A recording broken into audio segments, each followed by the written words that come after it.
a whole lot about the role of surveyors in the construction industry. There are lots of things that we need to know about the roles that they play and how they also go about that business. All right, what are the roles that surveyors play in the construction industry?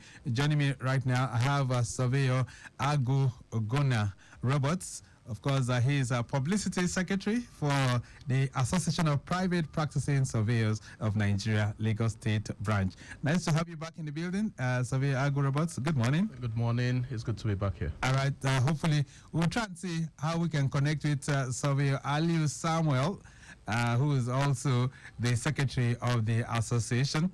And we're going to be putting all of that into perspective. But let's just revisit, what we or where we started from.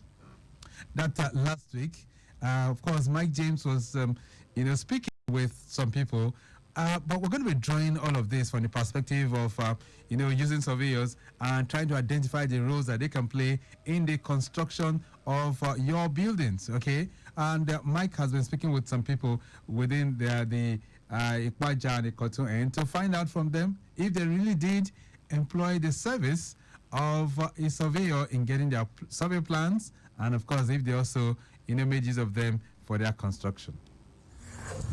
You are welcome. Thank you, sir. I understand you're the owner of this structure. You're the owner of this building. Okay. Yes. You're the landlord. I'm the landlord. Okay. So, what year was this building erected? Which year you built this house? Okay, almost 25 years ago now. Wow, 25 years ago. Yes. Wow, that's a very long time ago.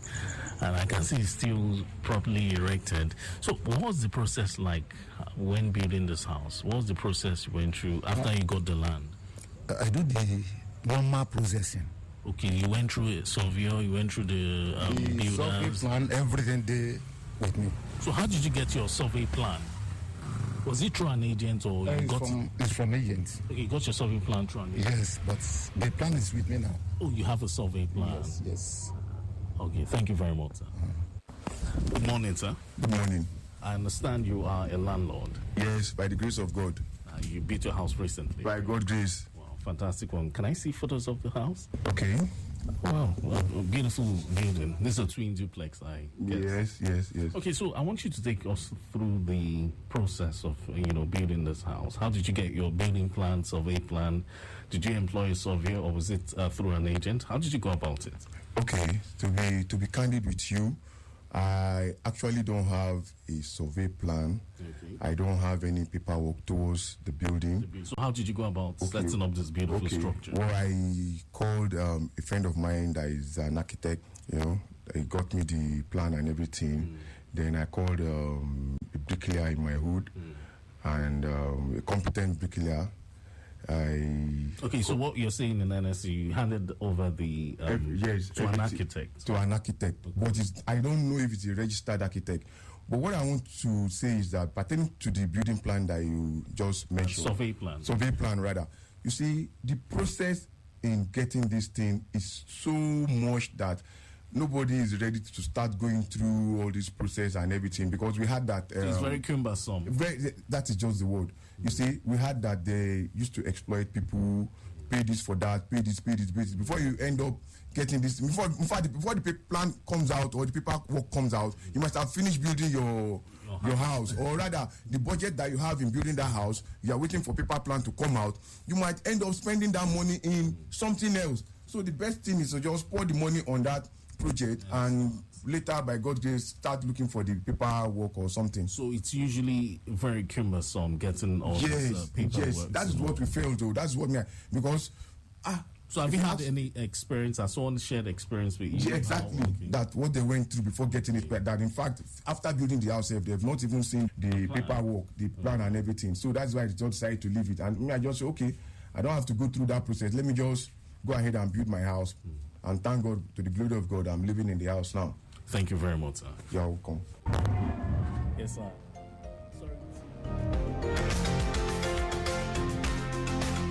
All right, there's Mike James speaking with Lagos residents there on how they got their survey plan and how the process has been. All right, Ogona Agu Roberts, of course, we did dwell on that last week. And there are lots of matters that are arising from that conversation. Because, some people out there have frequently said, yes, it is true that the process of getting these survey plans could be very, very cumbersome.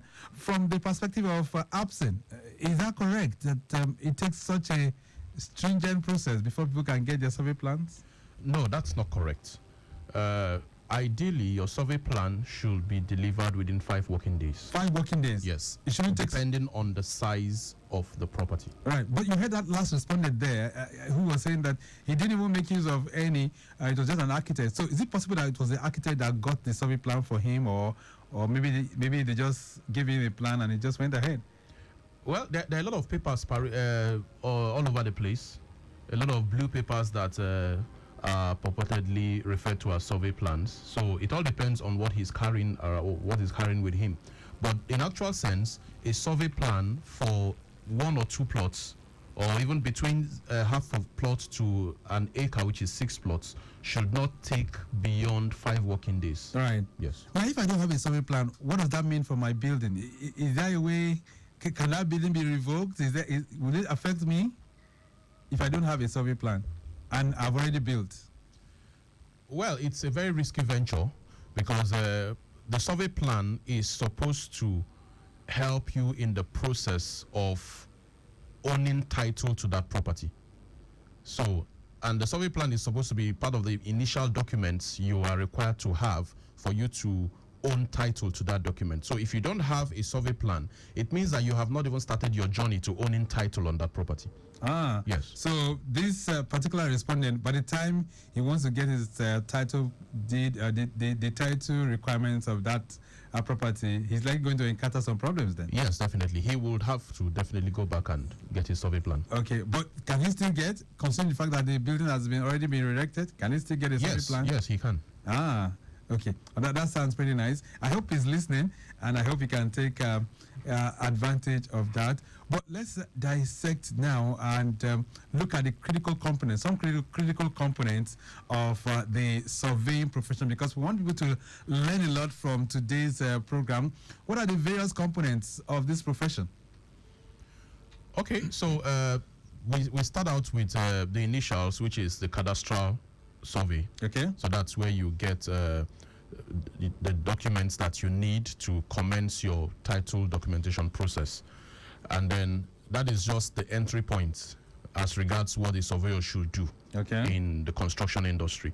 Now, after that has been procured, a lot of people believe that the moment they have their survey plan, their cadastral survey plan, they are done with the surveyor. But no, that is just when your contact with the surveyor begins. Ah. Yes, because the surveyor is now supposed to come in and help you translate your building plan as produced by your architect, and then the structural drawings as produced by your structural engineer, transferring them from paper to ground. Oh. Yes, the surveyor has that expertise to do that. All right.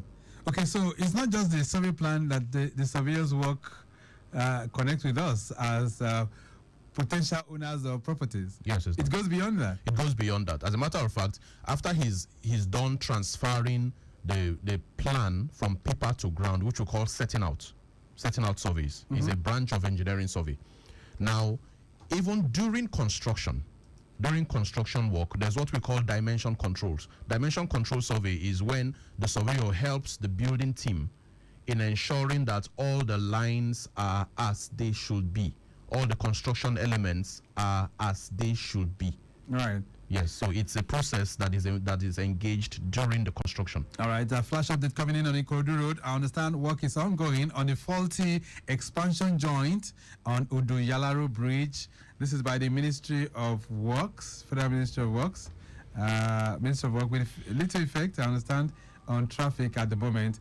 And they're advising that motorists should be patient while the fixing is ongoing. All right, but the good news, we have traffic managers on ground trying to ensure that that is well controlled. All right, so expansion joint, most of you have talked about that expansion joint on Uduyalaru affecting your movement, and so it is being fixed right now by the Ministry of Works. That's the flash update that is coming in right now. All right, so you mentioned engineering surveying. Yes. What is that, Surveyor Agu? Okay, engineering surveying is that survey component of the entire engineering process. So be it civil engineering, be it electrical engineering, be it mechanical engineering, every of these aspects of engineering, even water management engineering and all that, they have their various survey contents. Okay, and that has to be done by the surveyor? Yes, it has to be done by the surveyor. So any kind of surveying that's going to take place for that property, the surveyor will have to have a look into that component, right? Yes. So how does it work? Is it necessary? Well, very necessary. Okay, take for instance, we a very common one in Lagos, where you have a property that is being constructed, and a while after the construction, the rains come, and you find out that people, especially those occupying the ground floor, have to evacuate because of the level of flooding that has overtaken that particular floor. Right. We have that in a number of houses where the rains come and then people on the ground floor have to start moving things up to the upper floor, right, or evacuate the building completely. All right, just a second. Let's see if we can take that to the next level. Shipping position is coming up next. This is the benchmark on Lagos Traffic Radio 96.1 FM. Surveyor Ogona Agu Roberts is Publicity Secretary for the Association of Private Practicing Surveyors of Nigeria. And today we're looking at the role of surveyors in the construction industry. Brief break, we will be back. This is Shipping Position, brought to you by Lagos Traffic Radio 96.1 FM. Thank you for staying here. 28 ships laden with petroleum products, container, general cargo, food items, and others are expected at the Lagos Port Complex today. The Nigerian Ports Authority (NPA) made this known in its publication Shipping Position. The publication said 25 of the ships contain frozen fish, bulk gypsum, AGO, bulk wheat, bulk sugar, bulk gas, CPU, and container. NPA reports that one motor vessel is waiting to berth conveying general cargo, while 2 motor tankers loaded with bulk gas and PMS are also at the port waiting to berth. And that was Shipping Position for you. The benchmark continues right away.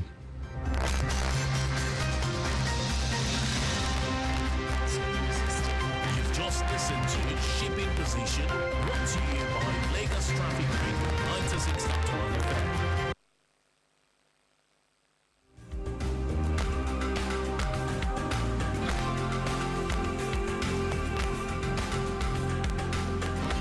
The benchmark on Lagos Traffic Radio 96.1 FM. You can get your questions or perhaps your contributions ready because Surveyor Ogona Agu Roberts is still very much here with us. He's the Publicity Secretary of APSIN, that Association of Private Practicing Surveyors of Nigeria. Another flash update coming in. Broken down loaded truck at Customs Junction, Inwards Journey Country Club. Hello there. Yeah, good morning. All right, good morning. This is Traffic Manager Bakari calling from Ikorodu Road, Anthony. Very good. Talk to me. Yeah, I just want to inform you that many of Ministry of Works are working on Odualaro Beach to fix the expansion joint. Okay. And this has caused traffic backward at Anthony presently. All right. Just to inform the motoring public not to be panic.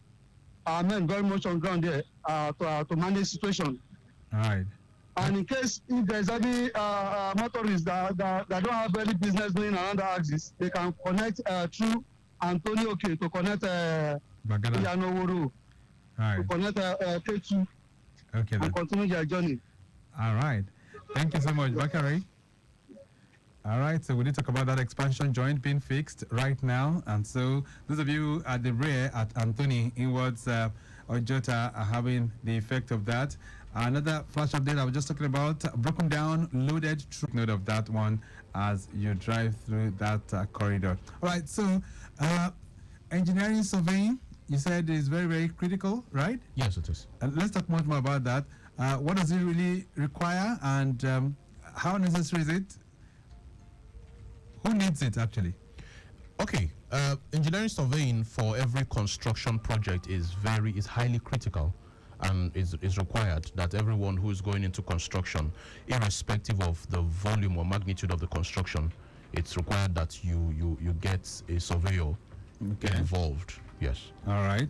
And the benefits are hugely important, right? Yes, they are. All right. So let's turn to the conversation now on another crucial component, which is you talk about dimension control, right? Yes. So what is dimension control? I understand there's a plan for it in construction. Yes, there is. Okay, so dimension control basically, as the name implies, is the control of all the dimensional elements of a construction process. Okay. So you have, for instance, when beams and columns are being constructed, right from the construction or the placement of the formworks by the carpentry team or the scaffolders, depending on what construction process that is being engaged, there is need for a surveyor to be on site to control that process so that you don't have tilting columns and beams at the end of the construction. Yeah, but can that be done by other men in the work chain? I understand there are about 7 people in the building environment chain, Yes. right? Yes. So can that be done by somebody else? Well, no, because they may not have the level of expertise and knowledge to do that. Ah. Yes.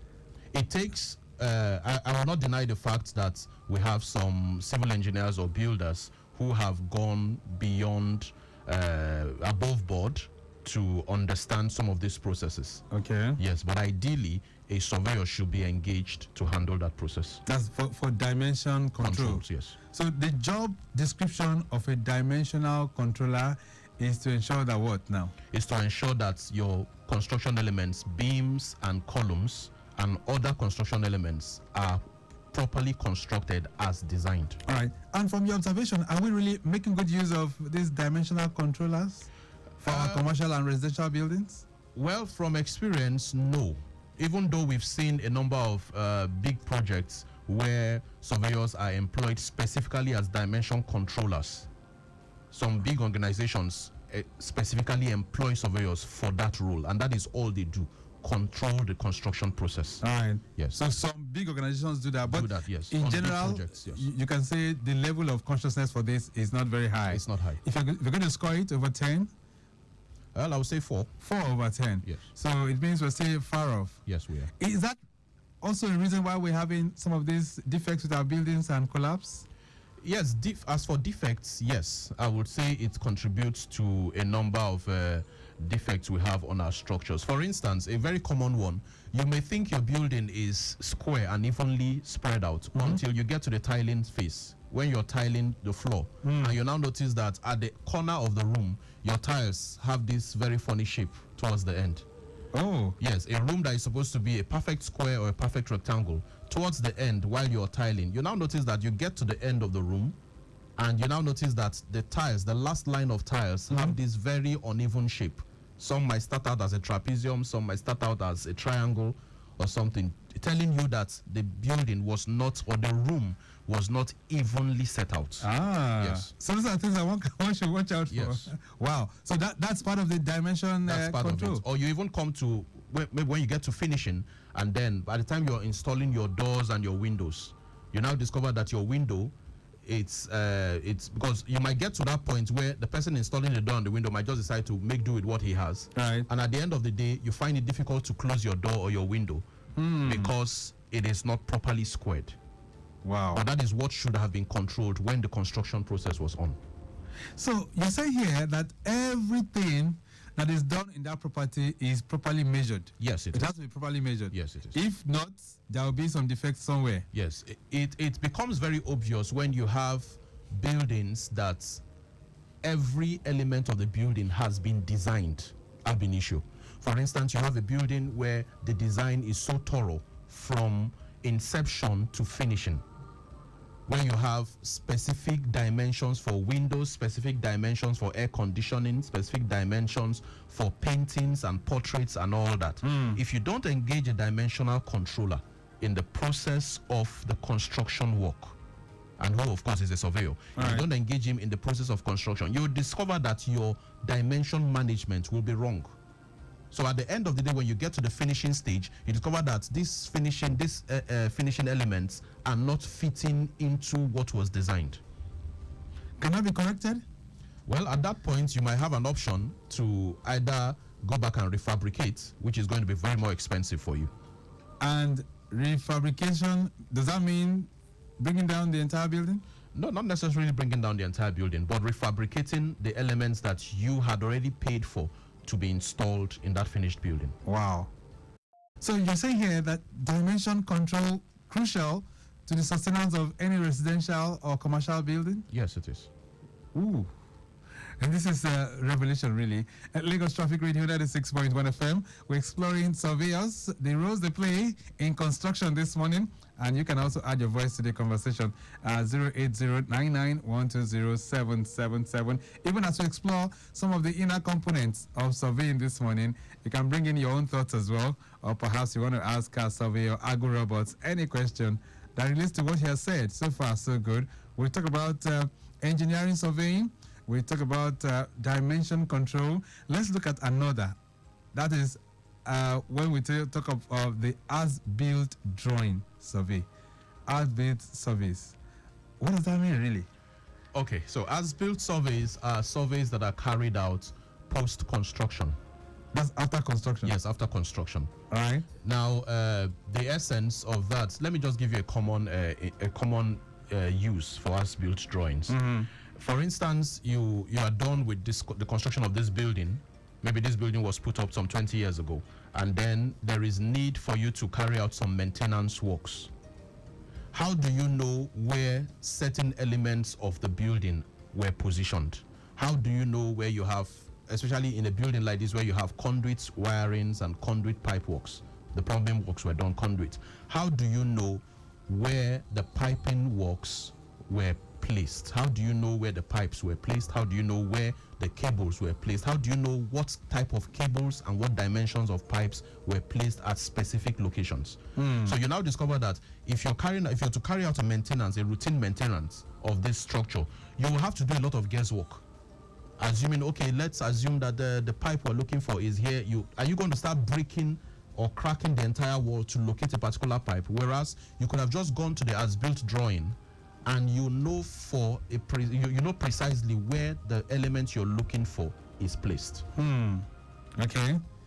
As-built survey plan, right? Yes. All right. Lagos Traffic Radio 96.1 FM. I did talk about the broken down truck at Customs Junction in Watts Journey Country Club. The good news, it has been taken off. So it's a much better drive if you are navigating through that corridor right now. 0809-912-0777. We're talking about the role of surveyors in the construction world. And if you want to ask any question from Surveyor Agu Robots, feel free to do that right now. 09153877127 is also another number that you can connect with us this beautiful morning. All right, so why is the as-built survey plan, why is it necessary? Okay, I would, let me go this way. There are a number of countries, even here in Africa, that have embedded as-built drawings into their physical planning process. Okay. Yes, so instead of you to just get approval and permits to build, they also expect you that when the civil engineer or the structural engineer is filing the completions, the application for completion certificates of that structure, that an as-built drawing should also accompany that application. Now, the whole essence is to certify that the building was built according to design. Because over time, we'll have this situation whereby somebody gets approval for a particular type of building and then goes ahead in the process of construction to alter the design, what was approved, and he puts up something else that is different from what was approved. So how do you know that what was approved is what was built? Okay. So that's why as-built drawings are necessary. Yes, it's one of the reasons why we should have that. And do you think, from what you see here, do people really go for this as-built drawings after they've already built? They feel that's all. Yes, it's been, even most of the times we try to propose to clients and they feel it's not necessary. They feel it's not necessary, yes. All right. So, but is it really necessary? Let's look at it in perspective. Is it really necessary? Yes, it is. It is very necessary. Of course, I just gave one instance. How do you carry out maintenance without knowing. For instance, I had a similar challenge when I moved into where I stay currently. There were a lot of guesswork we had to do, especially with the electricals, because no such drawing was provided. So it took us extra effort to be able to locate some of the electrical, the electrical wirings and even the piping works where we needed to do some maintenance work there. Okay, so you had to do some extra work. Yes. So, but if the as-built drawing was available, we'll just go straight to the drawing and identify what we were looking for. All right. But considering the fact that you do not even know who must have built that particular property, are there ways you can still locate the as-built drawing? Well, I'm certain no as-built drawing was produced at the end of that construction. That was why it was a problem for us to even navigate that particular point. But secondly, even on the area of it being a core requirement for government agencies to request for before issuing a completion certificate, it is also one way the government can actually regulate what is being built. We had a case some time back in the past where a building collapsed, and it was later discovered that the building got approval for I think it was 5 floors and extended to 7 floors. If an as-built drawing had been produced and it accompanied the request for completion certificates, at the point of filing that application, the relevant government agencies would have been able to flag it that there is already an alteration to the design. All right. Ola is sending this one in from Festac. Ola says, good morning, Victor, and to the surveyor in the building. Can your guest explain the importance of topographic surveys in building process and how they impact the construction process as well? Okay, this is Ola from Festac. All right, so topographic surveys, what do you mean by that? Okay, so like the name implies, a topographical survey is a survey that gives the true representation of the terrain, of any particular terrain of interest. Oh, okay. Yes, so it's a core requirement for architects and structural engineers before they even come up with their drawings. All right, but it has got nothing to do with my building. It has got everything to do with your building, because say for instance, if you're building on an undulating surface that's not leveled, now the normal thing is for you to say, okay, my foundation is supposed to be 1 meter, and then you're digging 1 meter all the way. Now if the terrain is slopey, you start out with 1 meter, say at the beginning, and then the land is sloping backwards. You'll be shocked to discover that at 15 meters your 1 meter that you started out with is already hanging in mid-air. Yes. So, but if you had a topographical survey for that particular piece of land, and it was submitted to the architect and the structural engineers, it will inform the design, the type of design for your foundation that they will recommend. Right. Mike from Ikeja is connecting with us as well. Mike says, from the explanation of the surveyor in the building, it means that most buildings in Lagos will not be able to produce an as-built environment survey. In that case, what can we do to get the as-built drawing? Okay, so if I would answer that, I would say it's never too late to do the right thing. Yes, even if your building is already occupied, you can request for a surveyor to come in and produce an as-built survey for you. Okay. This one is. This one says, Victor, good morning. Please, can your guests tell us what tools surveyors commonly use to gather accurate data for building process, and how do they use it? So what tools will guarantee all of this that we are saying this morning? Okay, well, technology has made our job a lot more efficient. So we have a number of equipment we deploy in our processes. We have the common one, which is the automatic level. It's an age-long equipment, but its accuracy is still top-notch. All right, that was sent in by Ngozi from Oshodi, by the way. All right, so time not really our friend as we hit the finish line on the program this morning. So, but for those who would like to get things right and they want to really get qualified surveyors, how do they know who's a qualified surveyor? Okay, so before engaging a surveyor, before sealing your deal with a surveyor whereby you are making payment, ensure that you have, or you seek audience with him in his office. Okay. Yes, we are on an advocacy now where we are discouraging members of the public from inviting surveyors over to their own office or inviting surveyors over to sites without visiting the surveyor's office. Insist you want to hold a meeting with your surveyor in his own office. Okay. And then we have a register online whereby every surveyor's details is lodged. All right. So you can